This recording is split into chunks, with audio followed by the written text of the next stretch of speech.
Hi there, how are we all doing today? We've got another great product here, purchased from Lidl. It's a Daewoo Induction Hob. Couple of things from like Silvercrest are Daewoo anyway, so I think Daewoo makes quite a lot of Silvercrest stuff because they're exactly the same what I've seen in different shops what I've purchased from Lidl. But the good thing about Lidl always gives you a 3-year warranty, and it's a good warranty. Sometimes if you go to other places and say it's 3-year warranty, they say contact, it's quite a bit of a nightmare. Just always keep your receipt. So it's a digital, one touch, 6 function settings, easy to clean, 3 hours, easy to use, and it looks quite nice and slimline this.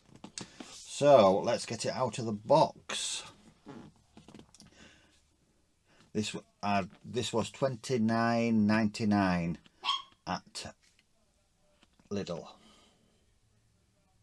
So here we have the induction hob, and it looks very nice. So we've got a plastic underneath. It looks like a glass top and maybe a ceramic ring here. But it's a good looking machine. So you've got a power on button, boost, timer, different controls, functions. So you've got fry, warm, deep fry, boil, steam and soup. So all they're really saying is they've got different wattages, and they can change as well, and different time periods. Mainly I'll be using boil or fry. The maximum is 2200 watts, so if you're going to use it in like a camper van or a motorhome or anything in that respect, your inverter needs to be above 2000 watts. You can put them on different functions, so I'm just looking, saying that the fryer default setting is at 1800, so that's just below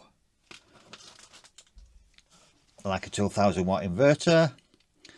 And of course it'll drain your battery quite fast, but the efficiency on the induction is quite good.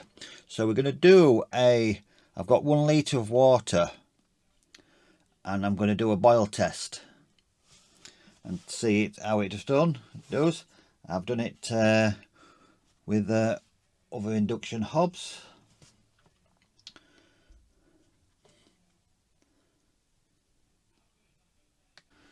So here we have 1 litre of water on the hob. So we're going to put it on boil, power, then boil. We're going to see how long it takes to do a rolling boil. So literally boiling, but it has to be rolling.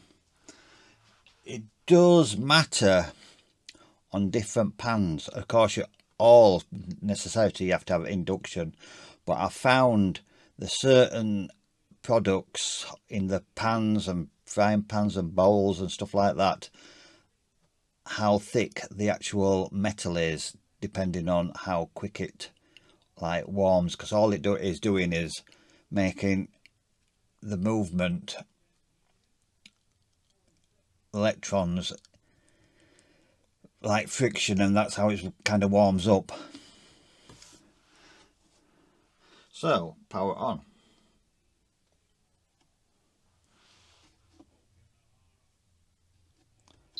There we are, power on.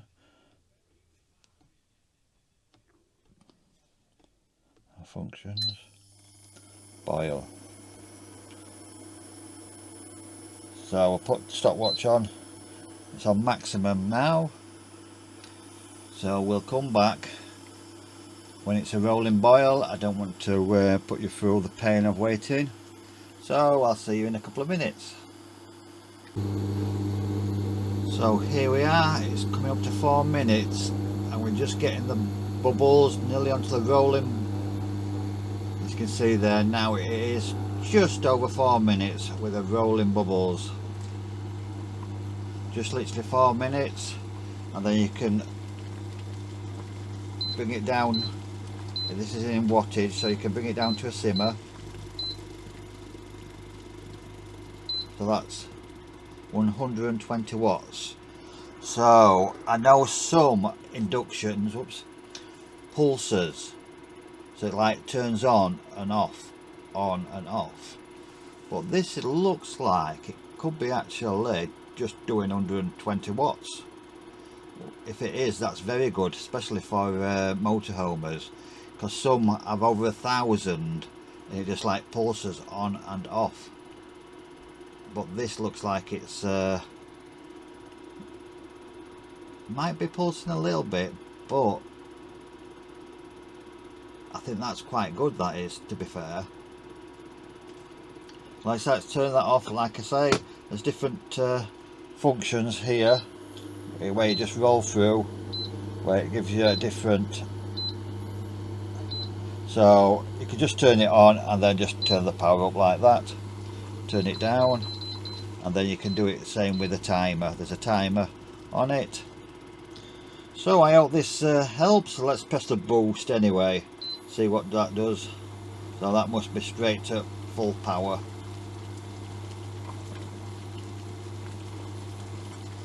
So then we'll turn it off. So as you can hear, there is a fan, because of course the internals are on and very warm, but to touch around there, even this, can you see where my fingers is now? That is flat cold. That is flat cold there. There is no warmth whatsoever there, and it's been boiling. So it's only operating on the bit where the metal is stored. So if you've got a bigger plate, of course it'll warm up more of the service area. So that looks fantastic. We'll have that in the camper van. Hope that helps out anybody. Any questions, please let me know. Write in comments. It looks like it does mark though. Can you see? Whoops. Thanks for watching.